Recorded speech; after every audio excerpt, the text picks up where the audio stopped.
Bueno, gracias a todos como estaba diciendo, es bien interesante que todas las iglesias, como en una manera u otra, pueden tener una herencia conectada a la iglesia, no solamente luterana, obviamente hay los calvinistas y otros, pero este hombre, encontré este artículo que estaba hablando sobre, es un estudio bíblico como corto para hablar sobre los temas de la reforma.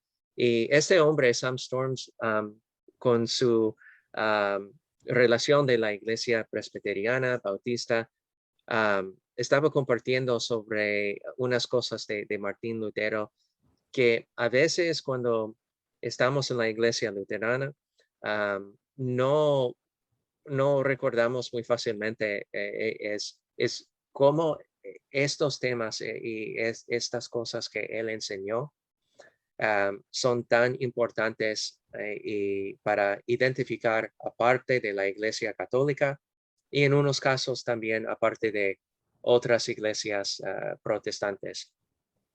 Y bueno, para empezar, dice, antes he escrito sobre la vida y ministerio de Martín Lutero, por lo tanto, me parece justo que también dedique un artículo a la teología de Martín Lutero. Lutero era un gran defensor de la firmeza y suficiencia de la escritura. Bueno, escuchamos estas palabras y estamos de acuerdo. ¿Por qué no? Cualquier cristiano debe estar de acuerdo y ser un defensor de la firmeza y suficiencia de la escritura. Pero eso no fue el caso en el tiempo de Lutero. Recordamos que tradición y la palabra del Papa y los otros líderes de la iglesia tuvo últimamente el poder y la autoridad de la iglesia, viéndola como la autoridad bajo la cual todos los demás debían ser juzgados. Fue crucial para Lutero insistir en la sola la escritura. Ni los padres de la iglesia, ni los decretos papales, ni la tradición eclesiástica, ni los concilios de la iglesia estaban de acuerdo en el tema de la autoridad de la Biblia. Wow, interesante, ¿no? Ujú. Es que hoy en día asumimos que eso fue parte de la enseñanza de la iglesia, pero en el día de Lutero no. Este concepto de la escritura ha sido mal entendido. Sola escritura no significa que no haya otra autoridad religiosa, sino que no hay una autoridad religiosa superior. Ujú. Lutero también creía en la completa inherencia de la Biblia. Es imposible que la escritura se contradiga a sí mismo. Solo parece ser así para los hipócritas, insensatos y obstinados. ¿Y qué dice eso? Es también parte de la teología de Lutero para usar escritura para interpretar otra escritura. Él no va a investigar necesariamente los comentarios de los líderes de las iglesias, de los concilios, etcétera. Él siempre usaba escritura primero como la autoridad de interpretar y entender otra escritura. ¿Hay preguntas o comentarios hasta este punto? ¿No? Bueno, y número 3. Los puntos de vista de Lutero sobre el canon bíblico han sido objeto de un extenso debate. Evidentemente creía que la epístola de Santiago era una epístola llena de paja. Bueno, um, porque no tenía nada de la naturaleza del Evangelio en ella. También tenía sus reservas sobre la conocida de Hebreos, Judas y Apocalipsis. Lutero básicamente trabajaba con un canon dentro del mismo canon. Es decir, el criterio por el cual determinaba la utilidad de un libro bíblico era por el grado en que éste proclamaba a Cristo con claridad. Eso no es decir que no aceptaba. Recordamos que las palabras y la manera de presentar fue de alguien que está en una manera u otra en otra iglesia influida con la influencia de las ideas de las iglesias bautistas, presbiterianos, etcétera. Pero sí es verdad que Lutero puso más confianza en las epístolas y otras partes de la Biblia donde estaba enfocada en Cristo. Hay un dicho muy común en la iglesia luterana que es decir que toda teología es cristología. Es que teología, el propósito de teología de la Biblia es para enfocar y apuntar a Cristo. Porque aparte de Cristo, no vale nada. Aparte de la relación de Dios, nosotros con Dios, el perdón y todo ya es por Cristo.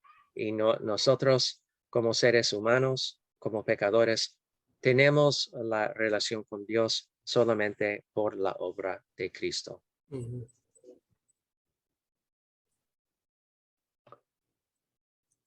Punto 4.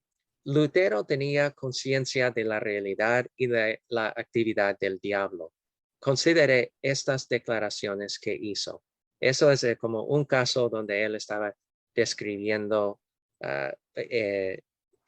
su entendimiento de la presencia del diablo.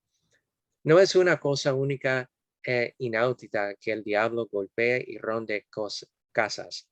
En nuestro monasterio en Wittenberg lo oí claramente, porque cuando empecé a dar clases sobre el libro de los Salmos, al estar sentado en el comedor, después de haber hecho las oraciones matutinas, estudiando y escribiendo mis notas, el diablo vino y golpeó 3 veces en la cámara de Almaneceja, el área detrás de la estufa, Ujú. como si estuviera arrastrando un gran contenedor.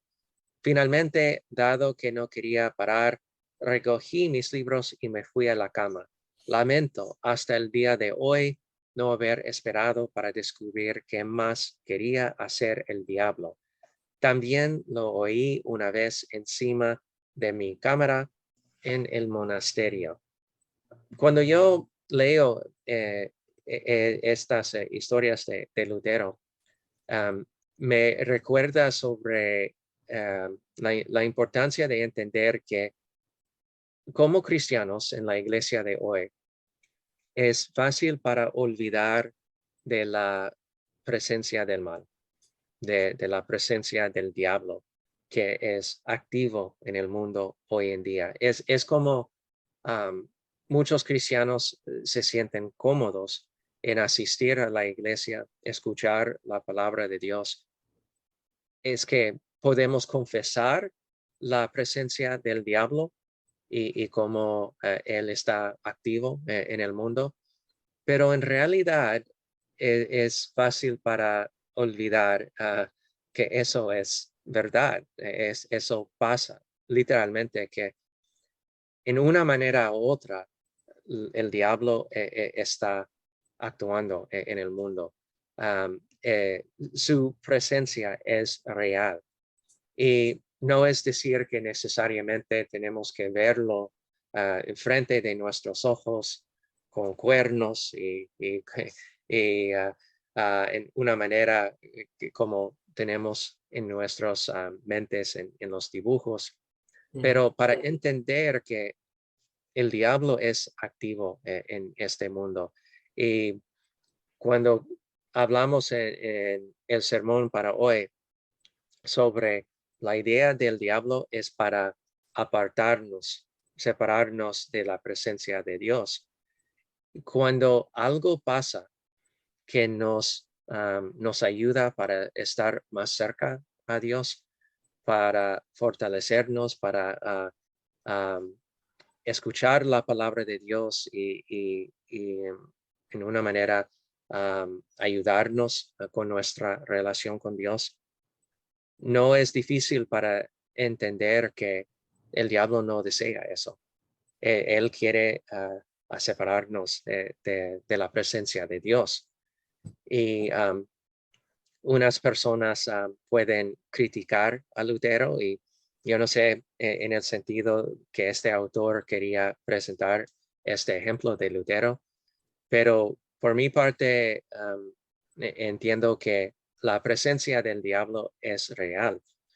Y otra cosa que no entendemos suficientemente es para entender que um, el diablo puede presentar en unas formas a veces en una manera buena, en vez de presentar a sí mismo como es.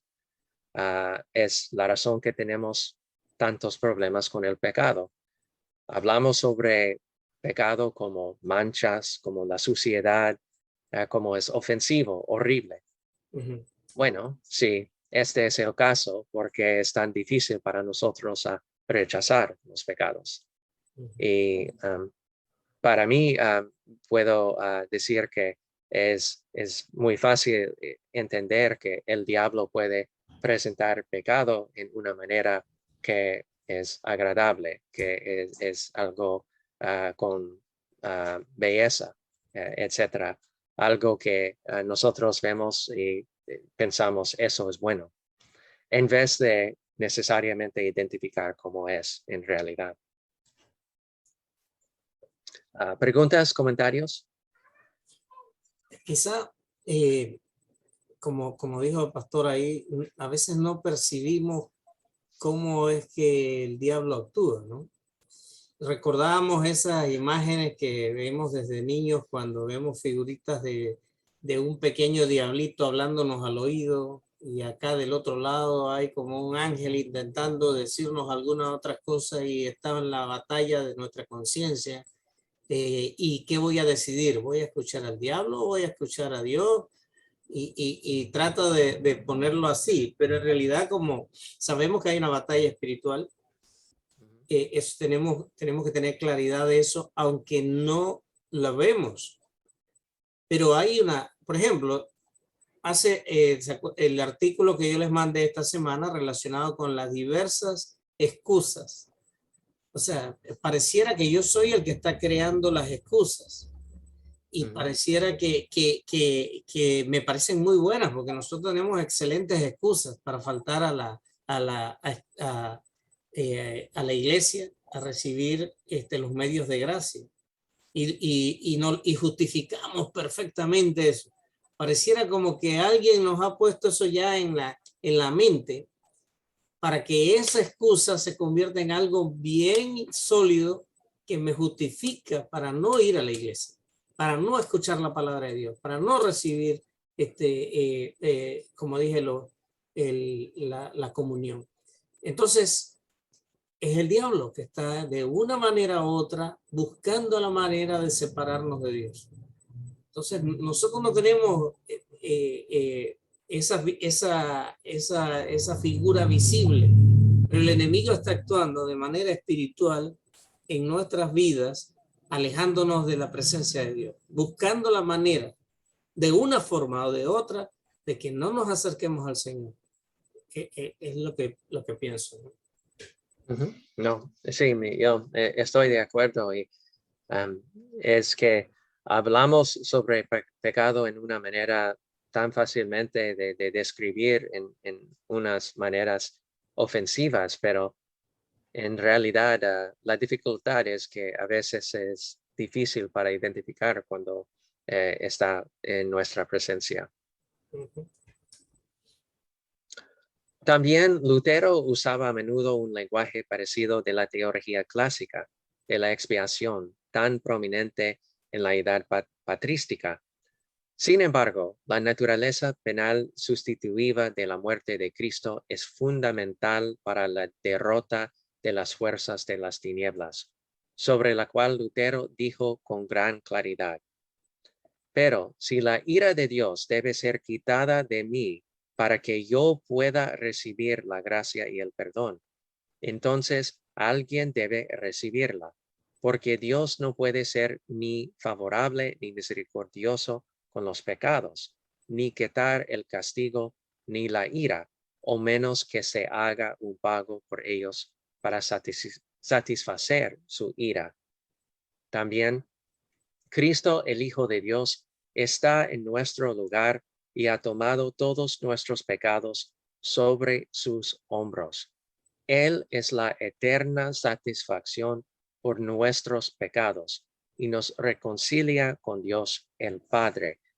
En el tiempo de Lutero es obvio que la idea fue enseñada que es parte de Dios, pero más importante en un sentido, podemos decir eso con confianza, lo que tú haces, las obras que tú haces, el dinero que tú das para pagar por tus pecados. ¿Qué necesitas hacer para mostrar su arrepentimiento a la iglesia, etcétera? Y eh, podemos decir, se usa a veces la idea de sinergismo, un parte de Dios o la idea de un parte de nosotros, pero en realidad las enseñanzas de la iglesia estaban poniendo más confianza en las obras de la persona en vez de la confianza de Dios. Y esta idea de Lutero fue para poner toda la obra de expiación, etcétera, en las manos de Dios. La gracia, el perdón,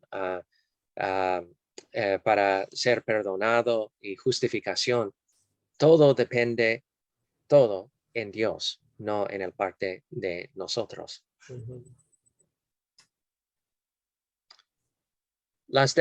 Para continuar en este punto, las declaraciones más explícitas de Lutero se encuentran en su comentario sobre Gálatas. Sin duda, todos los profetas anticipaban en espíritu que Cristo se convertiría en el gran transgresor, asesino, adulterio, ladrón, rebelde, blasfemo, etc., que jamás hubiera existido o podría existir en todo el mundo.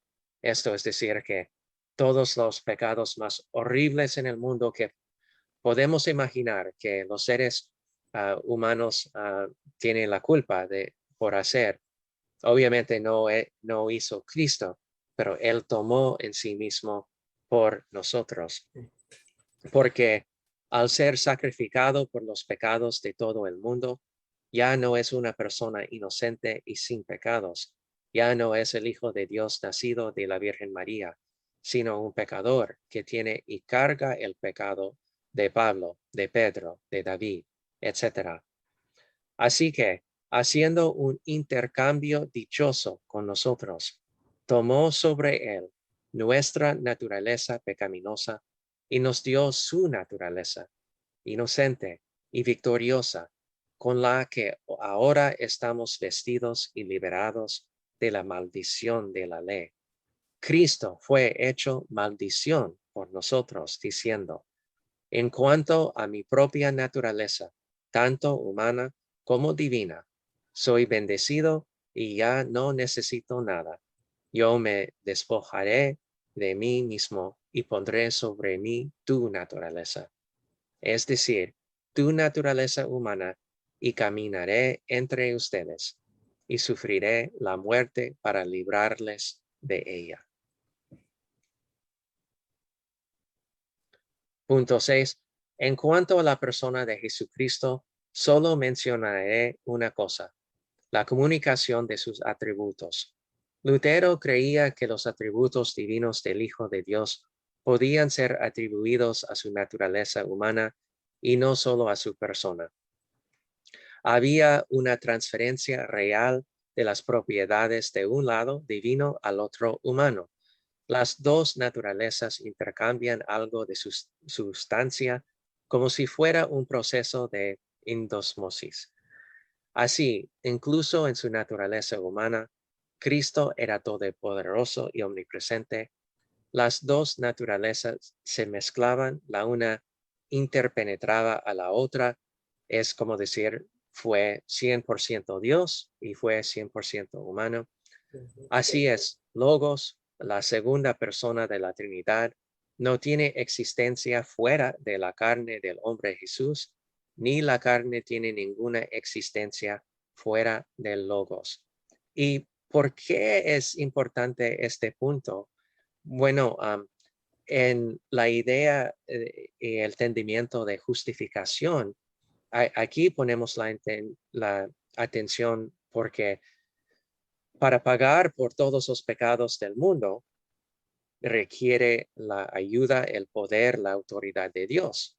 Y al mismo tiempo, Él no puede pagar por los pecados de algo que no es. Es decir, que si Cristo no fue ser humano, no puede pagar por los seres humanos, por los pecados de los seres humanos, etcétera.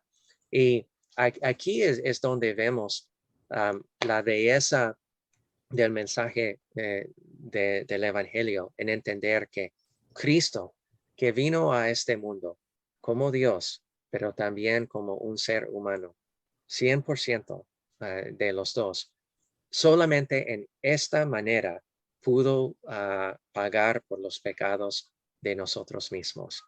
Requiere la autoridad, la divinidad de Dios para pagar por los pecados del mundo, pero también para mostrar la, la vida perfecta de Cristo, inocente, sin pecado. En esta manera, Él pudo pagar por nuestros pecados.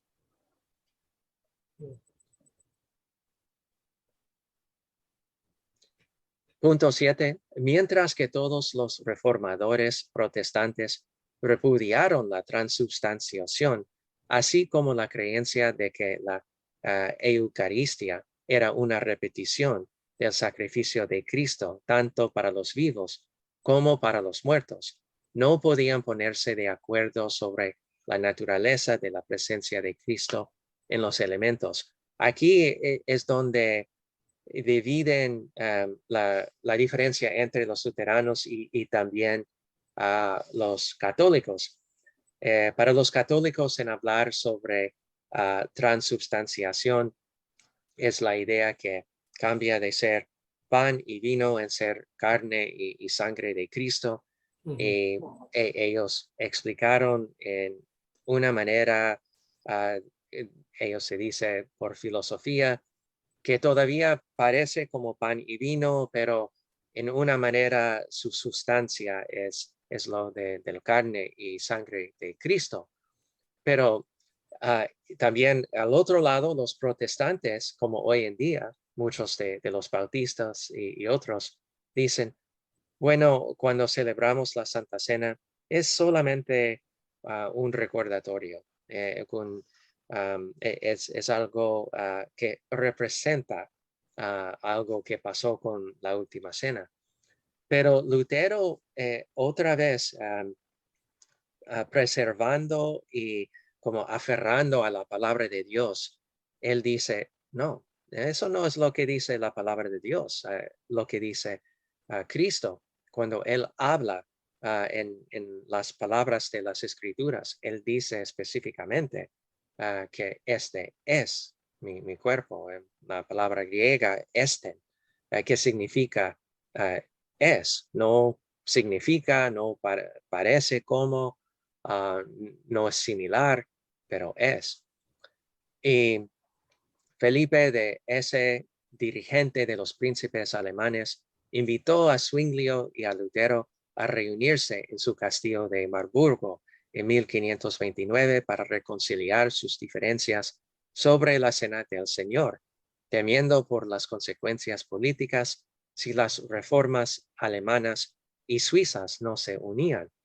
Lutero y Melanchthon representaron el Alemania de la Reforma, mientras Zwinglio y Ecolampadio representaron a los suizos.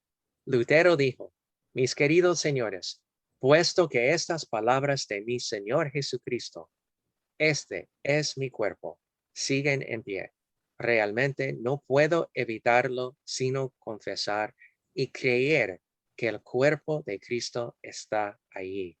Aquí otra vez es donde Lutero puso su confianza en la palabra de Dios, no en los pensamientos o entendimientos de los seres humanos. Um, y yo doy gracias en entender que siempre estaba central y el enfoque de Lutero para mantener la fidelidad a la palabra de Dios. Punto 8, y en realidad solamente hay como 9 puntos porque el último que él comparte, habla sobre una punta de vista que no necesariamente tiene sentido. Pero punto 8 dice, también deben tenerse en cuenta las opiniones de Lutero sobre la esclavitud de la voluntad. Su tratado teológico más famoso fue De Servo Arbitrio, o la esclavitud de la voluntad, escrito en respuesta a la diatriba de Erasmo. Las primeras palabras de Lutero son dignas de ser mencionadas. Ya los he refutado los argumentos de Erasmo a favor del libre albedrío, una y otra vez, y Felipe Melanchthon, en su insuperable volumen sobre las doctrinas de la teología, los ha pisoteado en el polvo. En mi opinión, ese libro merece no solo vivir mientras sean leídos los libros, sino tomar su lugar en el canon de la Iglesia, mientras que tu libro, en comparación, me pareció tan inútil y pobre que mi corazón se sobresaltó por haber contaminado tu encantador y brillante flujo de lenguaje con cosas tan viles. Me pareció escandaloso transmitir material de tan baja calidad en los adornos de tan rara elocuencia. Es como usar platos de oro o plata para llevar basura o estiércol del jardín. Bueno, vemos que Lutero puede ser muy suave con sus palabras. Dios mío. Sí, a veces sí, él fue muy amable y suave con sus palabras. ¿Sí? No, pero para repasar sobre el tema que comparte aquí Lutero, cuando él habla sobre la esclavitud de la voluntad, ¿qué fue eso? Bueno, en corto es que hay muchas iglesias que hablan sobre la voluntad que los seres humanos tienen. Es que nosotros tenemos la habilidad de decidir y hacer lo correcto o lo incorrecto. Pero eso para Lutero fue un poco difícil de aceptar. Es que aquí sus emociones que escuchamos en este párrafo es porque él está explicando la, la, la, la pecaminosa naturaleza de los seres humanos. Cuando Lutero vio a la pecaminosidad de los seres humanos, él pudo ver que en vez de decir que nosotros somos buenas personas y tenemos el poder de nosotros mismos para hacer lo correcto o lo incorrecto, es como decir que en una manera estamos acercando otra vez al lado de decir que nosotros estamos cumpliendo los requisitos para nuestra salvación.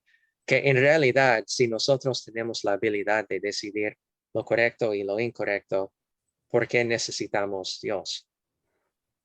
Y él explicó esta teología en decir el opuesto de sus, no quiero decir enemigos, en unos casos sí, pero las personas en oposición de su entendimiento.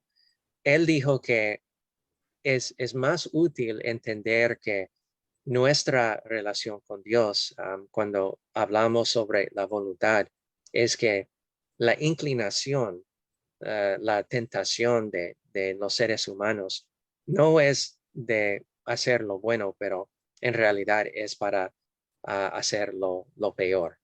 Es que estamos constantemente en una lucha con nuestra conciencia y la única manera que podemos vencer, y no va a ser un punto en su vida cuando va a ser una persona perfecta, sin culpa, sin pecado, sin pensamientos malos, no, pero poco a poco con la ayuda del Espíritu Santo, por escuchando la palabra de Dios y haciendo la voluntad de Dios en vez de la voluntad de nosotros mismos, nos trae a llegar a un punto con más santidad. Pero eso es siempre una lucha con nuestro viejo Adán, nuestro lado de nuestras conciencias que prefiere cometer pecados en vez de hacer lo correcto que está eh, en acuerdo con la voluntad de Dios. ¿Hay preguntas o comentarios?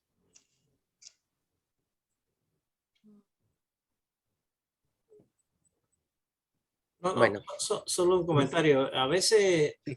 no entendemos todo lo que se está hablando porque evidentemente hay que hacer, ¿quién era Erasmo, por ejemplo?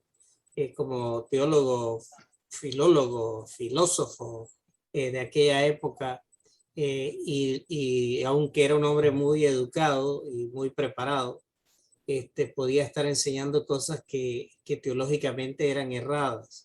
Entonces, evidentemente, este escritor está destacando cómo Lutero enfrenta esta, y muchos padres de la iglesia lo hicieron así también, enfrentan estas enseñanzas falsas de hombres que han sido notables en algunos humanistas notables como Erasmo de Rotterdam, Erasmo de Rotterdam, pero que en un momento dado, aun cuando hablaran muy bien, aun cuando tuvieran un verbo, un léxico ilustrado, podrían estar diciendo cosas como las que Lutero describe, o sea, es como poner estiércol sobre un plato de oro. Entonces, esto hay que entender un poco, ¿no? Que Lutero destaca en su habilidad de la defensa de la palabra de Dios, en su habilidad de poder sustentar con claridad las doctrinas de la iglesia, a pesar de que llegan filósofos y pensadores y humanistas que intentan agredir la palabra, intentan alterar el significado correcto de la palabra. Y eso es una tarea de toda la iglesia, sobre todo de los que valoran por encima de las filosofías del mundo la teología o lo que acabas de decir, la cristología, ¿no? Y eso es fundamental, donde Cristo es el centro y principal razón. Así es. Perdón, ¿alguien quiere decir algo? Bueno, pastor, es que me llamó la atención lo de Erasmo de Rotterdam, Ujú, que lo investigué, ujú, y una de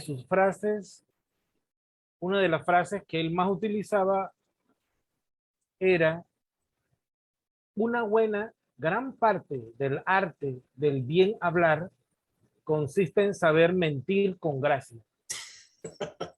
Wow. Dios me libre. Wow. Oiga, No escuché eso.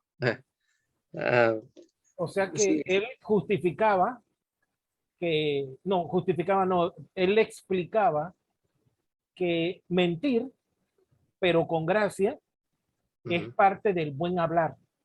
ujú, ujú. En su libro Elogio de la locura. Este tipo estaba wow. loco. Wow.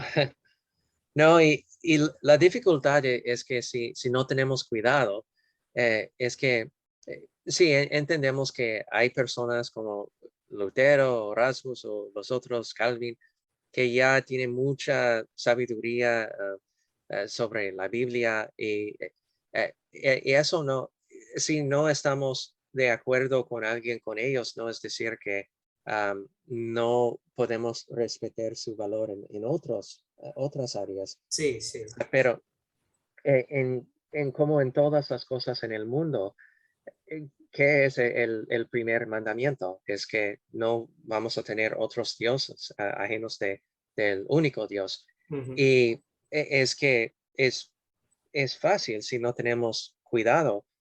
En realidad, hacer estas personas como dioses. Yo tengo confianza total que por lo que he leído y escuchado sobre Lutero, sí, hoy en día tenemos el nombre en la iglesia luterana sobre luteranos, pero no por la idea, si entendemos correctamente, que somos seguidores de Lutero, no, somos seguidores de Cristo. Es que Lutero fue un hombre que compartió un entendimiento sobre la Biblia, la teología, que nos ayuda para entender de importancia Cristo y su mensaje, el Evangelio. Y fue un hombre dado a nosotros por los um, católicos romanos. Y en este sentido, tenemos que tener cuidado cuando decimos que, bueno, Erasmus o Zwingli o otros como doctores de teología, es que, bueno, sí, y sabe mucho de la Biblia, pero tenemos que tener cuidado que no estamos haciendo ellos ídolos, que Ujú. estamos aceptando su palabra en vez de lo que dice la palabra de Dios. Y bueno, sí, Lutero puede ser un poco fuerte en sus palabras y su manera de presentar su entendimiento, pero fue en realidad necesario. Gracias a Dios que él no dijo, bueno, está bien, lo que tú piensas está bien para mí y lo que yo pienso está bien, todo es el mismo. Ujú. No, cuando estaba hablando sobre la palabra de Dios, él estaba listo para luchar y eh, necesitamos a alguien como él para hacer eso. Sí. En, en expander más, él habla sobre el tema de justificación por la fe. Este autor dice, la descripción de Roger Olson sobre la doctrina de la justificación de la Iglesia Católica Romana proporciona un contexto útil. Y yo voy a decir que yo he escuchado otras explicaciones un poco diferentes, pero Ujú. vamos a leer lo que dice. Según la doctrina católica, que se remonta por lo menos 1000 años a Agustín, la justificación es el proceso gradual por medio del cual un pecador es hecho realmente justo internamente por tener la justicia de Dios infundida por la gracia del bautismo, la fe, las obras de amor y toda la vida penitencial. Solo cuando el pecador está tan transformado que él o ella ya no es realmente un pecador en absoluto, Dios lo justifica completamente.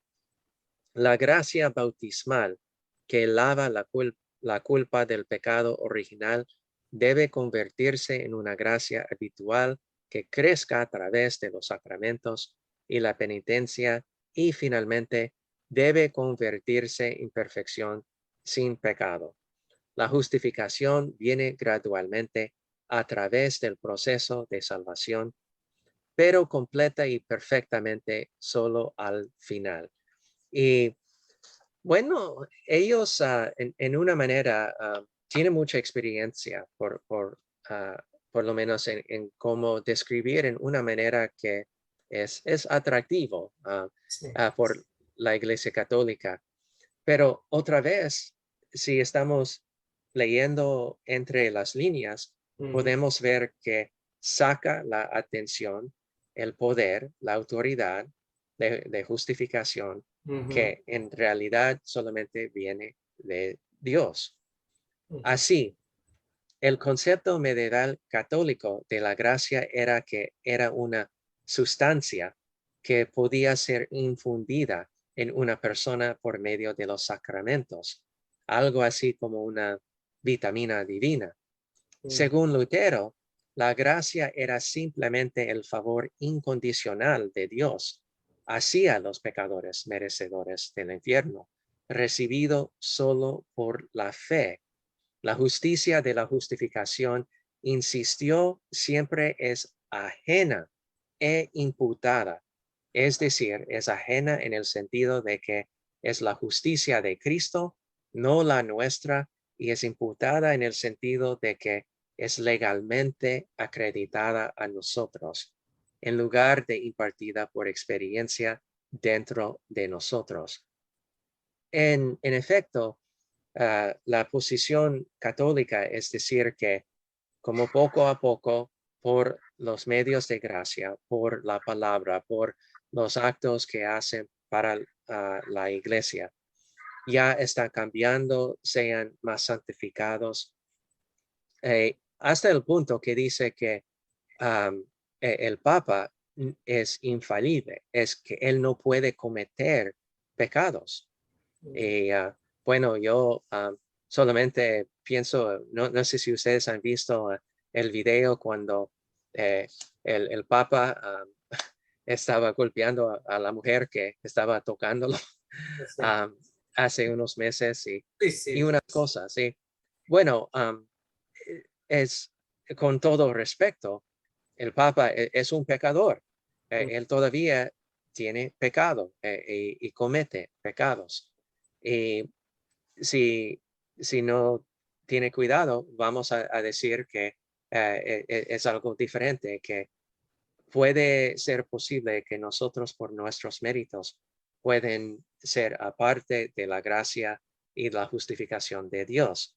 Y esta idea de Lutero es que es algo como declarado, de esta idea como un juez, abogado, alguien que tiene que ser defendido por ser juzgado por la juez, pero por la declaración del juez en decir, tú eres inocente, en realidad es que puede ser evidencia de su culpa, puede ser culpable de un crimen, pero si el juez dice que eres inocente, puede salir libre. Y esto es la idea que hoy en día, como continúan decir, la justificación, dijo Lutero, es la doctrina cardinal de la iglesia, porque todo depende en Cristo. El enfoque en todo es Cristo. Este artículo es la cabeza y la piedra angular que engendra, nutre, construye, preserva y protege a la iglesia. Sin ella, la iglesia de Dios no podría subsistir ni una sola hora. Y también a menudo insistió en las palabras simil justus et pecador, mediante las cuales pretendía indicar que el creyente en Jesús es simultáneamente justo, como legalmente, por medio de la fe en Cristo, pero pecador en sí mismo y experiencialmente. Y el autor que mencioné, él quería mencionar algo más, pero cuando después de compartir este punto, él dijo que él admitió que no hay como un consenso de eso, pero él dijo, habiendo notado el énfasis de Lutero en la naturaleza forense de la justificación, en la cual la base de nuestra aceptación con Dios es la justicia imputada de Cristo, debe mencionarse lo que se llama la nueva interpretación finlandesa de Lutero. Y varios estudiosos en Finlandia sostienen que la visión de Lutero sobre la justificación enfatiza y conlleva el concepto de teosis o divinización del hombre a través de la fe. El elemento clave es que en la fe, Cristo está realmente presente. Una traducción literal de la frase de Lutero, in ipsa fide Christus adest. Su argumento es que para Lutero la fe es una participación real en Cristo que en la fe un creyente recibe la justicia de Dios en Cristo, no solo de una manera nominal y externa, sino real y internamente. Por lo tanto, la justificación no se basa simplemente en una justicia imputada de Cristo, sino también en una justicia impartida mediante la cual el individuo, por medio de la fe, realmente participa en la justicia de Dios. Bueno, el autor compartió eso y inmediatamente más o menos negó esta posición porque dijo, en la actualidad, el mejor consenso entre los estudiosos luteranos es que haya poca y ninguna razón para creer que Lutero abrazara la teosis o divinización en la forma en que estos estudios finlandeses lo afirman. Y cuando yo leí estas palabras, yo pensaba solamente en las últimas palabras de Lutero que se dice, él compartió. Y bueno, sus últimas palabras que él confesó es que afirmó lo que enseñaba o enseñó, pero recordaba que él tuvo un trozo de papel donde dijo que somos mendigos. Eso es verdad. ¿Y qué dice eso? Es que hasta el punto de la muerte de Lutero, él confesó que fue un pecador por sus obras propias y fue justo como santo y pecador, pero justo por las obras de Cristo. Sí. Pero fue parte de los 10 puntos y yo incluyó solamente por eso. También hubo más explicaciones de como las obras de Lutero, pero por el tiempo solamente incluye esos. Bueno, ¿hay preguntas o comentarios de algo de este estudio?